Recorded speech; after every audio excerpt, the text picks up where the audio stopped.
very surprised to see all the amount of works that are not contemporary art. It wasn't really what I thought the Tang did.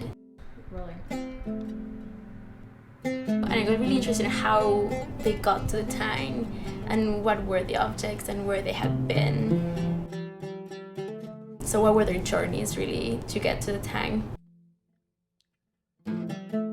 The show is called Unknown Lives of Objects from Nigeria to the Tang collection. It focuses on 5 objects that were at the Tang.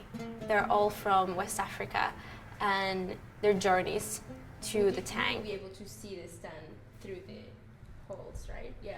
One of the things that really drove me to tell these stories, and I had to really think about why was it that I was choosing these subjects, because it kind of was natural that I chose them, but then I had to think exactly why I chose them. And it's the fact that they're different objects and they come from different cultures.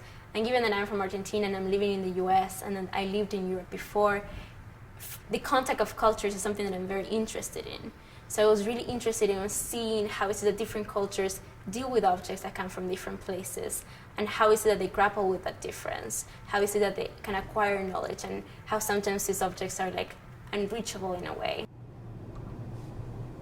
The show is opening in 2 weeks. I've never curated a show, so I am scared about how the opening coming up so soon, but I feel that all the people at the Tang are really helping me with everything, so I don't really feel that stressed. We'll start with the objects, those 2.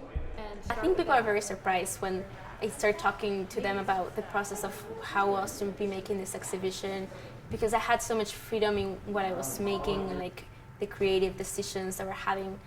They definitely gave me feedback, but I wrote all the text. Even the position of the things in the gallery space, I decided. Looks pretty good. I'm thinking of the objects in the different contexts that they've been viewed and the different ways that they have been understood. So they're displayed in 4 different settings. One of the settings is a setting of an art museum. The other setting is of an anthropological and ethnographic museum. The other setting is in a private home. And the last setting is in a retail store in a commodified state of the objects. And all of these objects usually are used in performance settings. So for instance, this mask was probably made to be used, even though maybe not this particular one.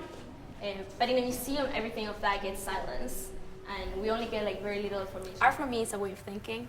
It's definitely something I need to be doing.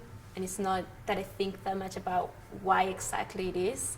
But it's definitely something I have the need to do, and I have the need to learn about.